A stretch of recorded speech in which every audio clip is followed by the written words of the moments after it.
तो एक बार फिर से आप सभी का स्वागत कर रहा हूँ मेरे इस नए वीडियो के साथ। यहाँ हम देखेंगे अब कुंभ लगन वालों के लिए जो अप्रैल का महीना है ये किस प्रकार से बीतने वाला है।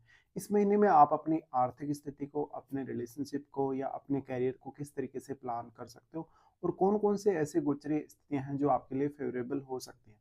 तो सबसे पहले हम यहाँ देखेंगे ग्रहों का जो गोचर हो रहा है, वास्तव में ग्रहों का गोचर किस प्रकार से है और कौन-कौन सी राशि में ग्रहों का गोचर इस समय चल रहा है। देखा जाए अगर अप्रैल के अकॉर्डिंग तो सूर्य का गोचर 14 अप्रैल तक मीन राशि में ही रहेगा। इसके बाद इनका प्रवेश हो जाएगा मेष राशि में। बुध का गोचर मीन राशि में है और मीन में ये वक्री होकर गोचर कर रहे हैं। 6 अप्रैल से ये मार्गी हो जाएंगे मीन राशि में। शुक्र मीन राशि में रहेंगे और 13 अप्रैल से मार्गी होंगे। मंगल का गोचर अगर देखा जाए तो मंगल इस मंथ में नीच की स्थिति में आ जाएंगे, जहां वो 3 अप्रैल से कर्क राशि में प्रवेश कर जाएंगे। बृहस्पति को अगर हम देखेंगे तो वो वृषभ में ही अभी गोचर कर रहे हैं। इसके साथ-साथ शनि का गोचर अब क्योंकि मीन राशि में शनि प्रवेश कर चुके हैं तो आपको मीन राशि में ही देखने को मिलेंगे। चंद्रमा 1 अप्रैल को आपको वृषभ राशि में देखने को मिलेंगे। साथ में राहु और केतु के गोचर में फिलहाल भी कोई चेंज नहीं है, जहां पर राहु मीन राशि में गोचर कर रहे हैं वहीं केतु कन्या राशि में।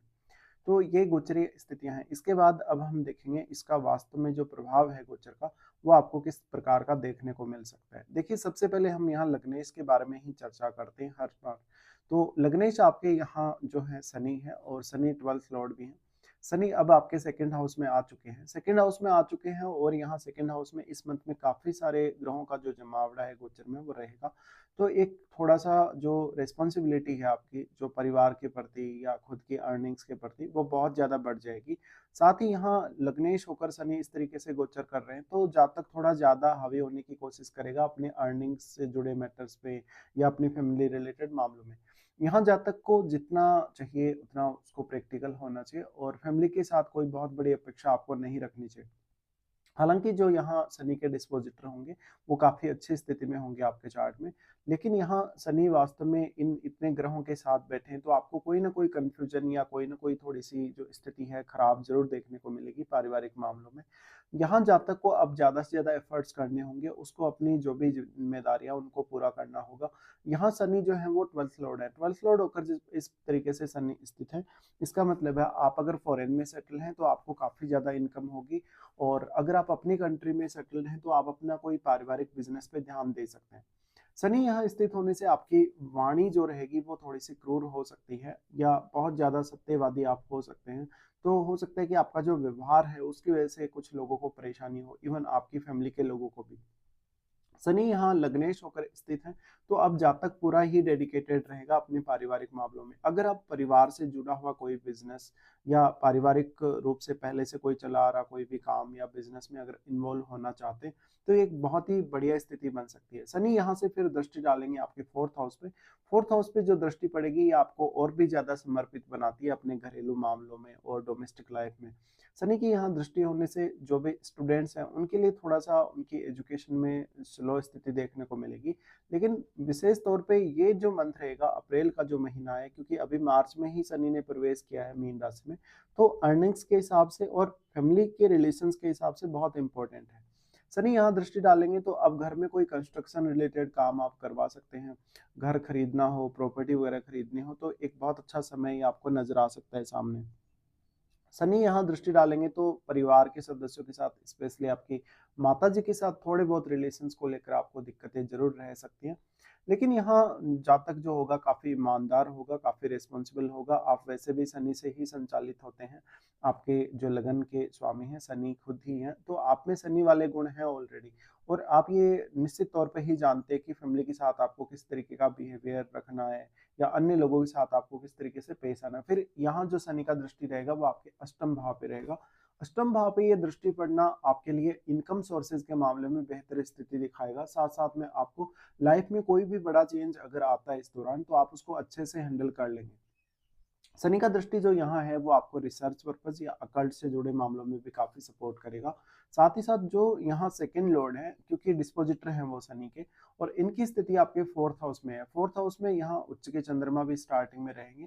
तो ये एक बहुत ही अच्छी स्थिति कही जा सकती है शनि की, जब भी शनि यहाँ आए। अब यहाँ शनि आए तो आपका जो भी इन्वेस्टमेंट है, आपने कहीं भी अपना पैसा इन्वेस्ट किया है, उसमें आपको इन्वेस्टमेंट में ग्रोथ देखने को मिलेगी। साथ ही साथ आपने कोई ऐसी स्थिति का सामना किया है जहाँ पर फाइनेंशियल रूप से आप स्टेबल नहीं थे अभी तक, या फाइनेंशियल रूप से आपने काफ़ी स्ट्रगल किया हो पहले लाइफ में, उन स्थितियों में काफ़ी ज़्यादा सुधार आता जाएगा समय के साथ-साथ। फिर यहाँ से अगर देखेंगे तो शनि का दृष्टि पड़ेगा यहाँ गुरु के ही घर पे। अब ये काफ़ी इम्पोर्टेंट दृष्टि कही जा सकती है, क्योंकि एक तरफ जहाँ शनि गुरु के ही घर में गोचर कर रहे हैं, वहीं वो गुरु के ही घर पर यहाँ दृष्टि डालेंगे। तो ये एक बहुत अच्छा अवसर है अपने नेटवर्क को बढ़ाने का, अपने बिज़नेस को बढ़ाने का, साथ-साथ में बहुत अच्छे लोगों से कनेक्टिविटी स्थापित करने का। आप हमेशा दूसरों के प्रति बहुत समर्पित रहेंगे, दूसरों के लिए काफ़ी सपोर्टिव भी रहेंगे। लेकिन कुछ हद तक आप इस वजह से पॉपुलर भी होंगे, मान-सम्मान भी बढ़ेगा और आपकी समृद्धि भी बढ़ेगी। शनि यहाँ दृष्टि डालें तो अब क्योंकि लगन के स्वामी हैं शनि, लगन के स्वामी होने की वजह से जातक अपनी इच्छाओं को पूरा करने में अपनी पूरी-पूरी ताकत लगाएगा। साथ ही साथ वो काफ़ी डेडिकेटेड होगा अपने जो भी कार्य उसके होंगे। फिर देखते हैं सेकंड लॉर्ड को। सेकंड लॉर्ड यहाँ बृहस्पति हैं और बृहस्पति आपके चार्ट में 4th हाउस में ट्रांजिट कर रहे हैं, वो आपके 11वें घर के भी स्वामी हैं। 4th हाउस में ट्रांजिट कर रहे हैं तो ये आपके भौतिक सुखों को लेके काफ़ी अच्छी स्थिति कही जा सकती है, जहाँ जो 4th लॉर्ड हैं वो गुरु के ही घर में रहेंगे। तो गुरु का यहाँ आना करियर के मामलों में, डोमेस्टिक लाइफ के मामलों में आपको बहुत सही डिसीजन लेने के लिए दिखाएगा।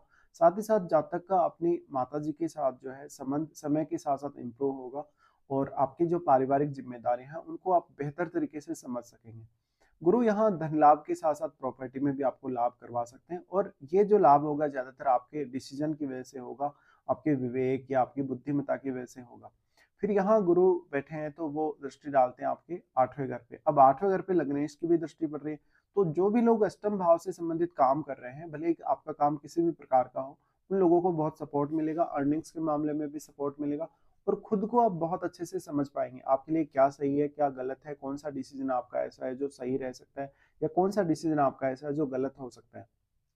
फिर यहाँ देखिए जो गुरु का दृष्टि जो अष्टम भाव पे है, इस मामले में गुरु आपको कुछ जो पैतृक संपत्ति है या जो ससुराल पक्ष की तरफ से जो लाभ है, उसको प्रदान करने में ज़रूर सपोर्ट करेंगे। यहाँ गुरु दृष्टि डालने तो यहाँ केतु का गोचर है। ये आपके सिक्स्थ सेंस के लिए अच्छा होगा क्योंकि लग्नेश का भी संबंध गुरु से बन रहा है। फिर यहाँ इनकी दृष्टि रहेगी आपके 10th हाउस पे। 10th हाउस में अब ये अपने ही मित्र मंगल के घर पे दृष्टि डालेंगे, जहाँ गुरु का प्रभाव काफ़ी बेहतर रहेगा। करियर के मामलों में आपको बहुत यहाँ गुरु सपोर्ट करेंगे। साथ ही करियर से जुड़े डिसीजन या करियर से जुड़ा हुआ कोई भी काम करना आपके लिए काफ़ी आसान रहने वाला है। गुरु की यहाँ दृष्टि पड़ रही है तो पर्याप्त मान-सम्मान और एक अच्छी रिस्पॉन्सिबिलिटी के साथ आपका करियर में आगे बढ़ने को गुरु दिखाते हैं। गुरु यहाँ फिर 11th लॉर्ड हैं और यहाँ से फिर वो लगन पे क्योंकि दृष्टि डाल रहे हैं।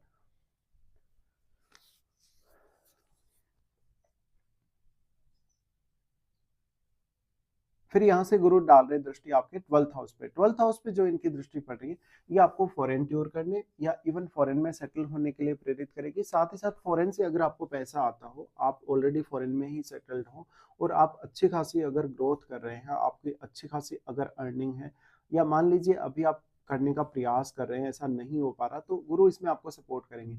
तो ये विदेश से इनकम को दिखा रहे हैं, यहाँ पर विदेश से कुछ नए इनकम के साधन आप अपनी इनकम में जोड़ सकते हैं। इसके साथ ही फिर हम आगे बढ़ेंगे, मंगल को देखेंगे। मंगल यहाँ थर्ड लॉर्ड है। थर्ड लॉर्ड होने के साथ ही उनका गोचर आपके 6th हाउस में है। यहाँ ये नीच की स्थिति में आ गए। अब यहाँ आपको अपने कलीग से और अपने बॉस से काफी सावधान रहना होगा। किसी के साथ भी कोई विवाद आपको मोल नहीं लेना होगा। मंगल थर्ड लॉर्ड होने के केस में आपको जरूर ही यहाँ सपोर्ट करेंगे। आप अगर कोई भी प्रकार के कंपटीशन का सामना करना पड़ रहा है आपको, या आपको कोई ऐसी कंडीशन का सामना करना पड़ रहा है जो आपके अगेंस्ट हो, मंगल की यहाँ स्थिति है तो कार्य क्षेत्र में स्टेबिलिटी को नहीं दिखाता। बार बार आपको अपने वर्क प्लेस पे या तो हार्ड वर्क ज्यादा करना पड़ेगा या आपको अपने काम के पर्पज से इधर उधर की कुछ यात्राएं करनी पड़ेंगी। मंगल यहाँ है तो ये शत्रुओं के लिए बहुत अच्छा है। आप बहुत ही जमकर लोहा ले सकेंगे अपने शत्रुओं से, साथ ही अपने शत्रुओं को आप पराजित कर सकेंगे। यहाँ मंगल के होने से आपको अपने स्वास्थ्य पर भी पर्याप्त ध्यान देना होगा। साथ ही मंगल क्योंकि 10th लॉर्ड है, 10th लॉर्ड होने के केस में ये उन लोगों के लिए सबसे ज्यादा फायदेमंद है जो लोग जॉब कर रहे हैं। जॉब कर रहे हैं तो अब आपके कलीग्स के साथ और आपके बॉस के साथ आपको ये कोशिश करनी चाहिए कि उनके साथ आपका झगड़ा ना हो। मंगल का फिर अगर हम देखेंगे तो यहाँ से उनका दृष्टि पड़ता है नवम घर पे। नवम घर पे जो दृष्टि आएगा, ये काफी अच्छा, काफी पॉजिटिव दृष्टि कहा जा सकता है। अगर आपको आपके कार्य क्षेत्र के दृष्टिकोण से या रूटीन वर्क के दृष्टिकोण से कहीं लंबी दूर की यात्रा करनी हो या इवन विदेश जाना हो या विदेश में सेटल होने के लिए देखना हो, मंगल यहाँ दृष्टि डालें तो जातक का अपने पिता के प्रति भी काफ़ी ज़्यादा समर्पण होगा और आपके पिता का रोल या आपके गुरुजनों का रोल जो आपके करियर में रहेगा वो भी आपके लिए इम्पोर्टेंस रखेगा। मंगल का दृष्टि फिर यहाँ से पड़ेगा आपके 12th हाउस पे। 12th हाउस पे जो दृष्टि पड़ेगा वो आपके मैरिड लाइफ के लिए अच्छा नहीं है, आपके रिलेशनशिप के लिए अच्छा नहीं है, इवन स्वास्थ्य के लिए भी। बट अगर आप अपने कार्य क्षेत्र को लेके अगर विदेश में सेटल हैं तो ये बहुत बढ़िया होगा। मंगल यहाँ दृष्टि डालें तो आपके पार्टनर के साथ, स्पेशली बिजनेस पार्टनर के साथ भी और आपके जीवन साथी के साथ भी थोड़े मतभेद जरूर देते हैं। यहाँ फिर मंगल 6th हाउस में है तो ऐसा जातक अपने कार्य क्षेत्र पे ही ज्यादा से ज्यादा फोकस करेगा। हो सकता है वो अपने डोमेस्टिक मामलों पर उतना ज्यादा ध्यान केंद्रित ना कर पाए, इसलिए आपको कुछ दिक्कतें भी यहाँ रहेंगी। फिर यहाँ इनका दृष्टि लगन पे ही पड़ता है। अब लगन पे अगर नीच का मंगल दृष्टि डालेगा तो एग्रेशन बहुत ज्यादा देगा, लेकिन आप डिसिप्लिन में जितना ज्यादा रहेंगे आपके लिए उतना अच्छा रहेगा, क्योंकि डिसिप्लिन में रहने से आप मंगल की जो एनर्जी आपको मिल रही है लगन में उसका सही इस्तेमाल कर सकेंगे। इसके बाद हम देखते हैं यहाँ शुक्र को।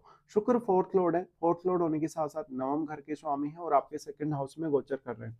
शुक्र जब इस तरीके से सेकंड हाउस में गोचर कर रहे हैं तो 13 अप्रैल से ये मार्गी होंगे। 13 अप्रैल के बाद आपकी अर्निंग्स बढ़ने लगेगी या कुछ ऐसे अवसर जीवन में आने लगेंगे जहां पर आप अच्छे भोग विलास का सुख ले पा रहे हैं, अच्छे भौतिक जीवन का आनंद ले पा रहे हैं कहीं ना कहीं, या पारिवारिक रूप से भी सपोर्ट कुछ आपको बढ़ा हो। शुक्र यहाँ है तो धन लग्जरी की इच्छा उतनी ही ज्यादा बढ़ाएंगे। हालांकि अब गुरु का संबंध नहीं है सेकंड हाउस से, यानी दृष्टि संबंध या युति अगर वो भी होता तो यहाँ पर और भी ज्यादा धन और लग्जरी हासिल होने की आपको चाहत रहती। और गुरु का वैसे तो गोचर आपके फोर्थ हाउस में ही है, तो गुरु शुक्र का राशि परिवर्तन जो बन रहा है ये जरूर आपके लिए फेवरेबल है। बट यहाँ पे जो शुक्र है मार्गी होने के बाद आपकी अर्निंग्स बढ़नी चाहिए, आपके अर्निंग्स में ग्रोथ होनी चाहिए, या आपके घर में परिवार में लग्जरी चीजों के प्रति आपका रुझान ज्यादा बढ़ जाना चाहिए। यहाँ शुक्र मार्गी होने के बाद ऐसा हो सकता है कि आप खान पान पे कोई बहुत बड़ा खर्चा करने के लिए देखेंगे। इवन आप या तो किसी महंगे होटल में खाना खाने के लिए जाएंगे या कोई ऐसा डिश बनाएंगे जिसमें काफी आपका खर्चा लगा हो और जो खाने में काफी ज्यादा स्वादिष्ट हो। तो थोड़ा सा यहाँ खान पान का जो स्तर है आपका या जो खान पान का जो स्टाइल है वो थोड़ा सा बदल सकता है। शुक्र यहाँ है तो फिर वो दृष्टि डालते हैं आपके 8वें घर पे। 8वें घर पे दृष्टि डालेंगे तो ये आपको माता पिता से या इन लॉज की फैमिली से काफी ज्यादा सपोर्ट दिला सकते हैं। फिर यहाँ हम देखेंगे बुध को। बुध यहाँ 5th लॉर्ड है। 5th लॉर्ड के साथ साथ वो 8th लॉर्ड भी हैं और बुध चल रहे हैं अभी गोचर में सेकंड हाउस में। सेकंड हाउस में चल रहे हैं तो ये वाणी को लेकर अच्छा है। आपका अगर कोई भी इंटरव्यू वगैरह है, जॉब वगैरह के लिए अभी ट्राई कर रहे हो तो इंटरव्यू वगैरह में बेहतर हो पाएगा। आप कोई बहुत अच्छे कवि हैं, बहुत अच्छे पत्रकार हैं या कोई लेखक हैं इवन, या कोई वक्ता हैं, तो उस मामले में बुध आपको यहाँ सपोर्ट कर सकते हैं। बाकी आपके इनकम को मैनेज करने के मामलों में और कुछ हद तक नए इनकम सोर्स अपने लिए क्रिएट करने के मामलों में भी बुध का रोल होगा। अब बुध क्योंकि 8th लॉर्ड है, 8th लॉर्ड होने के केस में जो माता पिता से जो कुछ आपको मिलेगा या जो आपके इन-लॉज की तरफ से जो कुछ भी आपको मिलेगा वो आपके लिए ज्यादा इंपॉर्टेंट होगा। इसके साथ ही ये 5th लॉर्ड है। 5th लॉर्ड होने के केस में आप अगर मार्केट वगैरह से, जैसे शेयर मार्केट वगैरह है, लॉटरी सट्टा वगैरह से अगर ऐसी चीजों में आप रुझान रखते हैं तो वहां भी थोड़ा बहुत आप रिस्क ले सकते हैं। फिर हम देखते हैं चंद्रमा को। चंद्रमा यहाँ आपके छठे घर के स्वामी हैं और छठे घर के स्वामी होकर वो फोर्थ हाउस में ही शुरुआत में गोचर कर रहे हैं। ये इनका गोचर बेहद अच्छा रहेगा। आपके जो भौतिक जीवन है उसमें काफी ज्यादा संतुलन आ सकेगा इससे। साथ ही साथ डोमेस्टिक लाइफ आपकी अच्छी होगी, थोड़ा सा आपके मन में सुकून आएगा। यहाँ गुरु साथ होने की वजह से आपको निर्णय बहुत बेहतर करने में मदद मिलेगी। साथ ही यहाँ पर फिर चंद्रमा का प्रवेश होगा पंचम भाव में। पंचम भाव का चंद्रमा यानी संतान के प्रति और आपके लव लाइफ के प्रति आपको बहुत इमोशनल करेगा। यहाँ चंद्रमा होने से आपके इनकम पे बहुत गहरा प्रभाव पड़ सकता है, आर्थिक मामलों में कुछ उतार चढ़ाव आ सकते हैं। चंद्रमा यहाँ आपको मल्टीपल इनकम सोर्सेज या कुछ इस तरीके के साधन या इस तरीके का कुछ ना कुछ सुख देगा जिसमें आप भौतिक रूप से ज्यादा सक्षम होंगे। साथ ही आपका जो रिलेशन चल रहा है, अगर किसी के साथ फ्रेंडशिप वगैरह चल रही है, उस मामले में चंद्रमा काफी बेहतर करेंगे। इसके बाद चंद्रमा अपने ही घर में प्रवेश करेंगे। ये लगभग 5 या 6 तारीख के आसपास इनका प्रवेश होगा। ये समय थोड़ा सा आपके लिए स्ट्रेसफुल होगा, एंग्जाइटी रहेगी, थोड़ा सा भी काम करेंगे तो आप थोड़ा सा थका हुआ महसूस करेंगे। फिर चंद्रमा प्रवेश करेंगे यहाँ सप्तम भाव में। सप्तम भाव का जो चंद्रमा होगा गोचर में वो आपके नेम फेम को बढ़ाने वाला होगा, आपकी मैरिड लाइफ को काफी बैलेंस में लाएगा और जीवन साथी के साथ भी आपका अगर कोई मनमुटाव चल रहा है तो वहां भी स्थिति काफी बैलेंस में होगी। उसके बाद देखते हैं हम सूर्य को। सूर्य का गोचर अभी मीन राशि में है और सूर्य लगभग 14 अप्रैल तक ही मीन राशि में है। इसके बाद ये मेष राशि में आएंगे। तो सूर्य का यहाँ मीन राशि में होना और क्योंकि वो सप्तमेश है तो पार्टनर का एक बहुत अहम रोल दिखता है आपकी फैमिली में या फिर आपके अर्निंग्स में। सूर्य यहाँ तो जातक अपनी वाणी से दूसरों पर बहुत ज़्यादा प्रभाव डाल पाएगा, थोड़ा एग्रेसिव हो पाएगा, जिससे उसको कार्य करने में मदद मिलेगी और दूसरों पर हावी होने से कहीं न कहीं वो दूसरों को अच्छे से कंट्रोल कर सकेगा।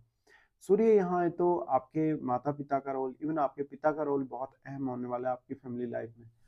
साथ ही क्योंकि सूर्य सप्तम घर के स्वामी होने की वजह से आपने अगर कोई फैमिली बिज़नेस में हाथ डाला है, आपने अपना जो फैमिली बिज़नेस है अगर उसको आगे बढ़ाया हो कभी भी, तो ये बेहद अच्छा होगा। साथ ही कुछ हद तक नेम फेम और कुछ हद तक समृद्धि की संभावना बहुत ज़्यादा यहाँ रहेगी सूर्य के होने में। इसके बाद हम देखते हैं आगे बढ़ते हैं, यहाँ पर लगभग हम सभी ग्रहों के बारे में अभी चर्चा कर चुके हैं। राहु और केतु के बारे में हम कोई खास चर्चा यहाँ नहीं करने वाले हैं। अब देखते हैं कौन-कौन से अच्छे दिन हैं और कौन-कौन से खराब दिन हैं आप लोगों के लिए इस मंथ में। सबसे पहले जहाँ पर बात है अच्छे दिनों की, अच्छे दिनों में आपके लिए 6 से 9 तारीख तक, 12 से 14 तारीख तक और 22 से 24 तक। ये दिन बेहद अच्छे निकल के आ रहे हैं। इन दिनों में आपका वो काम आप प्लान कर सकते हैं जो काम आपका नहीं बन पा रहा, जिस काम में आपको काफ़ी मुश्किलें आ रही हैं या जिस काम में आपको बहुत बार-बार व्यवधान देखने को मिल रहे हैं।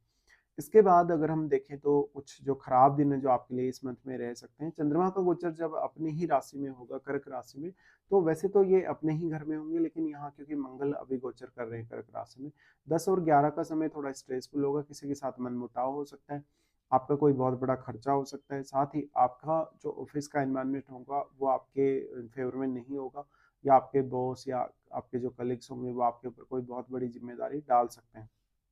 चंद्रमा का गोचर जब कन्या में होगा तो 15 और 16 को ये स्थिति बनने की 15 और 16 को ये स्थिति बनने की वजह से कहीं ना कहीं आपको ये देखने को मिलेगा कि आप थोड़ा जल्दी थकेंगे, आपका मन बहुत ज्यादा सोचेगा, विचार करेगा, तो ओवर थिंकिंग बढ़ेगी। साथ ही यहाँ आर्थिक स्थिति को लेकर कुछ बदलाव आ सकते हैं 15 और 16 को। चंद्रमा का गोचर जब आपके 12वें भाव में होगा, 25 और 26 को ये स्थिति बनेगी। इस दौरान स्वास्थ्य पर कोई बहुत बड़ा खर्चा हो सकता है, आर्थिक रूप से आप कोई बहुत बड़ा निर्णय लेने के लिए देख सकते हैं। तो ये कुछ प्रॉब्लम वाले दिन हैं जहाँ पर आपको विशेष तौर पे ध्यान देना होगा।